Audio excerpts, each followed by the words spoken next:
নমস্কার বন্ধুরা, আমি জিৎ সোমা। আচ্ছা, গতকাল থেকে অনেকেই পোস্ট করছেন এই যে লাঠিচার্জের ঘটনাটা। হ্যাঁ, খুব ন্যক্কারজনক একটি ঘটনা। অনেকেই পোস্ট করেছেন। আমি তাদের কাউকে অশ্রদ্ধা করছি না, কিন্তু একটা কথা জিজ্ঞেস করতে চাই, আপনারা কি অন্য কিছু এক্সপেক্ট করেছিলেন?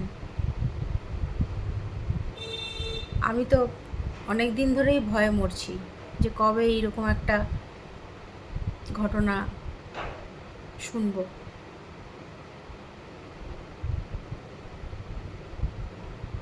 দীর্ঘ এতগুলো বছর একসাথে ঘর করার পর এটুকু তো জানারই কথা, তাই না?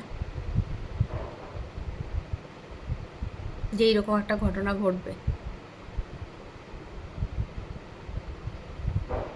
আমার মনে হচ্ছে যে আপনারা অন্য কিছু আশা করেছিলেন, আমি কিন্তু করিনি।